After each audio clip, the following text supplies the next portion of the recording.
5 राज्यों में विधानसभा चुनाव होने जा रहे हैं और विधानसभा चुनाव की 8 हरियाणा में भी शुरू हो गई है।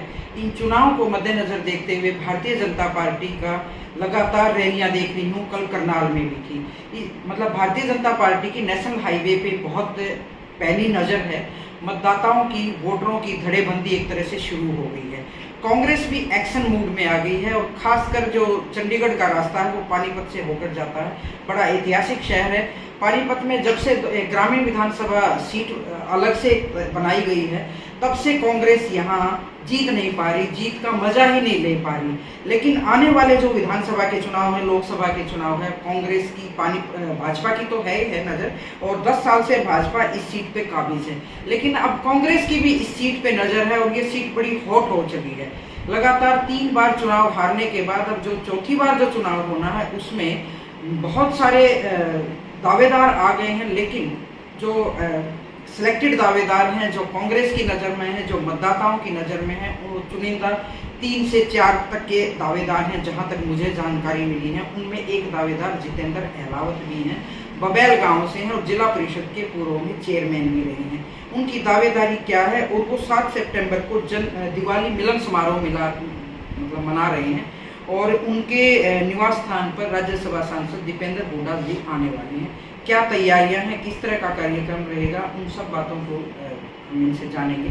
अलाउद साहब, आप लगातार कांग्रेस में बहुत एक्टिव हो चले हैं, सबकी नज़र आप पे। मुझे सूत्रों के हवाले से पता चला कि आधा दर्जन सूची आ गई, वैसे तो बहुत हैं, लेकिन उस सूची में आपका भी नाम पता और 7 तारीख को आप राज्यसभा को बुला रही, किस तरह की तैयारी? जी, सबसे पहले तो धन्यवाद, हमारा अग्रणी लोगों में शामिल है। हमारी तैयारी 7 तारीख को दिवाली मेरे घर प्रवेश भी और उसके साथ साथ दिवाली मिलन समारोह में मना रहा हूँ, जिसमें राज्यसभा सांसद आ रहे हैं। मैं अपने पूरे ग्रामीण हल्के के तो सभी लोगों डोर टू डोर मैं सबको बुला रहा हूँ और डिस्ट्रिक्ट में भी मैंने पूरे जो भी चुनिंदा लोग हैं, जो भी सब लोग कोशिश की है, पूरे डिस्ट्रिक्ट से भी सब लोग आए और हमारे इस दिवाली मिलन समारोह को कामयाब बनाएं और हम इसको कामयाब करें और एमपी साहब का भी सब अलग से है, कांग्रेस पार्टी को मजबूत करें।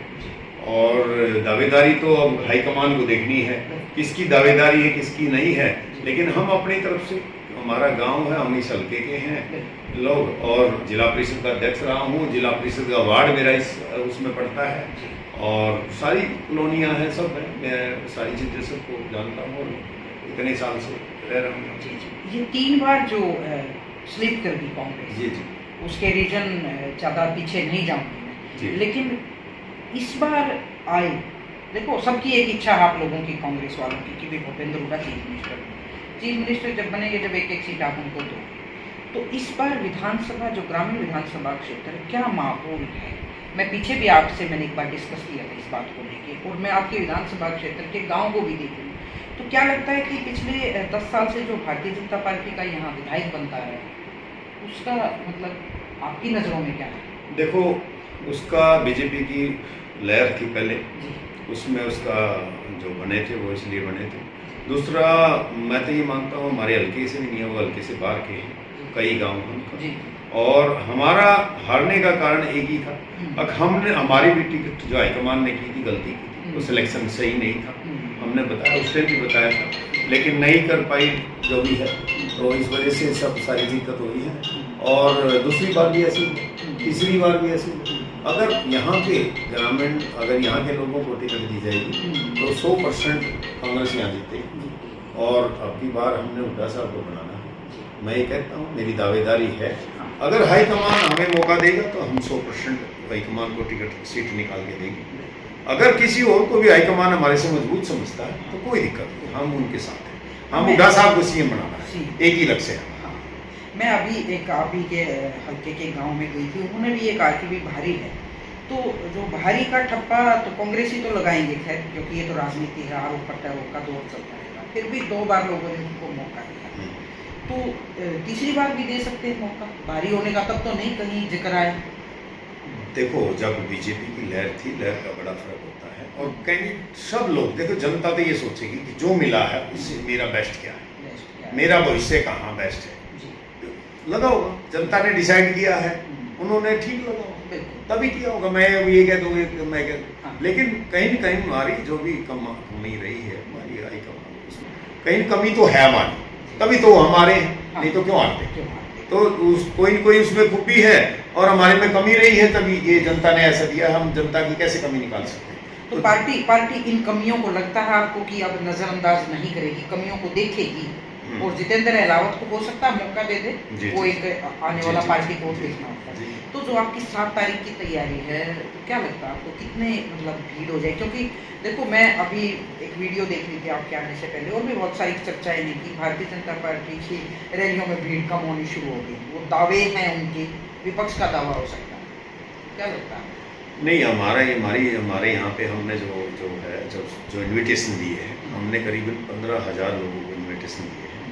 उसमें से हमें लगता है 8 से 10,000 हमारे ग्रामीण हल्के, वैसे तो ज़्यादा हो सकते हैं, तो ग्रामीण हल्के 8 से 10,000 आदमी पहुँचेंगे। और ये सब ग्रामीण हल्के के होंगे। मेरा गांव, आसपास के मेरा गांव है, मेरा 5,000 वोटों का गाँव वोट है।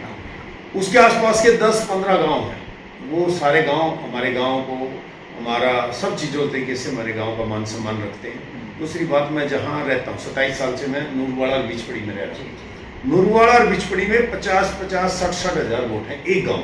अगर उसकी जितनी कॉलोनियाँ उसके गांव की रेवेन्यू रिकॉर्ड में हैं, उस एरिए में, तो 60,000 वोट बिचपड़ी में है और 60,000 वोट अंदाजा नूरवाड़ा में। वहाँ मैं 27 साल से रहने लग रहा हूँ यहाँ पे। मेरी फैक्ट्री भी यहीं पे है और मेरा घर भी यहीं पे है 27 साल से। तो मेरा इन गाँव का, इन कॉलोनियों पर, इस एरिए में भी बड़ा हुआ है। यहाँ पे बीजेपी सबसे मजबूत है। हाँ, मैं यहाँ पे सबसे ज्यादा वो दे सकता हूँ इनको, वोटों की बीजेपी। बिल्कुल गणित होती है राम साहब, वोटों में धड़ेबंदी होती है।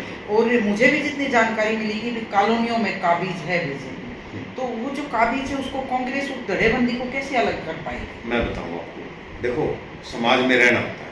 मैंने अभी, आपने देखा होगा तो 35 दिन यहाँ धरना चला आंसर में, करीबन 2,500 परिवार रहते हैं और 10,000 के आसपास वोट है। यहाँ बिजली का समस्या थी, सब लोगों ने मुझे बोला, बीजेपी की सरकार थी, उसके बाद भी हमने हुड्डा साहब भी आए थे, हमने काम करवाए, हम लोगों के बीच में रहे, हम बीच में हैं सबके।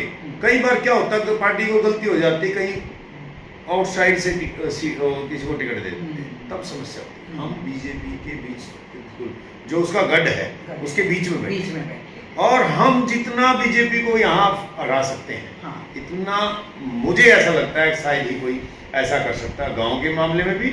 और ये बिचपड़ी नूरवाड़ा में जो 1.25 लाख वोट हैं, इन 1.25 लाख वोटों में ये बीजेपी का गढ़ है। तो मतलब इन वोटों पे आपकी नजर है? मैं नजर नहीं है, पकड़ है राजनीति की, बिल्कुल यहाँ पकड़ है मेरी, और यहाँ मैं काम किए है मैंने। तो ठीक है, आप दावेदार भी हो और आप इस चीज़ को बहुत बारीकी से समझते हैं। इन चीज़ों को आप एक तरह से, आपको देखो इलेक्शन तो बिल्कुल नज़दीक आ गया, आपको अपनी ताकत तो दिखानी पड़ेगी, लेकिन उस ताकत को दिखाने के लिए लगातार भूपेंद्र हुड्डा और दीपेंद्र हुड्डा को भी यहाँ अपने मतदाता तो उन्हीं के हैं, नाम पार्टी का नाम होता है, तो उनको लगातार, जैसे अभी आपने बोला पीछे भी एक काफ़ी बड़ा प्रोग्राम था, तो इस तरह लगातार बड़े नेताओं को आना जाना लगा रहना चाहिए मेरे हिसाब से। बिल्कुल उसी के उसमें बुलाए हैं, हमने हुड्डा साहब को जो बुलाया है उसी उसमें बुलाया है। देखो अपनी ताकत तो अपने लीडर को दिखानी पड़ेगी, बताना पड़ेगा। हाँ, बताना पड़ेगा, बताना पड़ेगा, ताकत नहीं बल्कि बताना पड़ेगा उनको, बताना पड़ेगा। हाँ। अब भाई ये देखो हम कहाँ पे हैं, किस पोजीशन पे हैं और कैसे काम कर सकते हैं, उनको कॉन्फिडेंस देना पड़ेगा। जब उनको कॉन्फिडेंस आएगा तभी काम होगा, और जनता को भी कॉन्फिडेंस से ही काम होता है।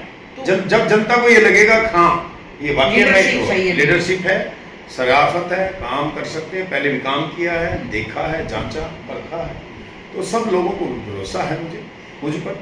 मैं आपके ग्रामीण विधानसभा क्षेत्र में कई गांव में भी, आपको तो पता भी नहीं होगा शायद, आपने तो मुझे देखा ही होगा, तो जो सरकार के दावे हैं, बहुत सारे विकास के दावे हैं, लेकिन गांव में मैंने जाके देखा हालत ज़्यादा अच्छी है।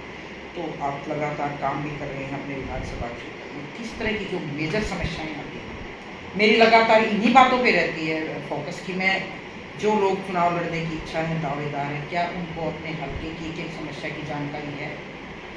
बहुत बड़ी समस्या है, नंबर 1 पर अगर मैं समस्या को मानूंगा, बेरोजगारी। देश में और मेरे राज्य में, मेरे विधानसभा में सबसे बड़ी है बेरोजगारी। रोजगार, मैं इंडस्ट्री चलाता हूँ, मैं वहाँ महसूस करता हूँ लोग कितने बेरोजगार हैं, कितने दुखी हैं और उनकी कितने काम की जरूरत है। अच्छा, ये तो टेक्सटाइल हब है। उसके बाद बेरोजगारी है। नंबर 1 बेरोजगारी है, नंबर 2 महंगाई है, नंबर 3 इस प्रशासन ये सरकार सुनती नहीं है गरीब आदमी।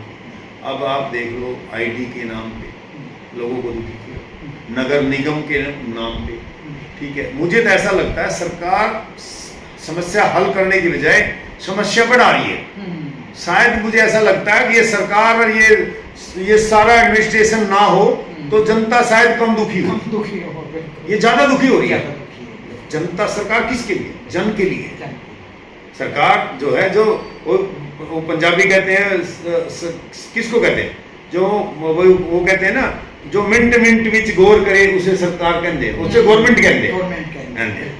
तो ये तो है ही, मिंट भी कहे तो 5-10 साल में नहीं गौर कर ली। हब होने के बावजूद एक हिस्टोरिकल शहर जो विलेज ओरिएंटेड ना हो के यहाँ तो सबसे ज्यादा रेवेन्यू जाता है मेरे हिसाब से। जी, बहुत ज्यादा। और आपके विधानसभा क्षेत्र के हर गांव में जाकर मैं पड़ताल भी कर रही हूँ लगातार ये चीज़ें, क्योंकि जब तक मीडिया इन चीज़ों की पड़ताल नहीं करती तब तक हकीकत ना तो सरकार के नुमाइंदों के सामने आ पाती और ना विपक्ष के दावेदारों को। तो एलाउद्दीन साहब, दिवाली की भी शुभकामनाएं, आपके गृह प्रवेश की भी जगत महान की तरफ से शुभकामनाएं हैं।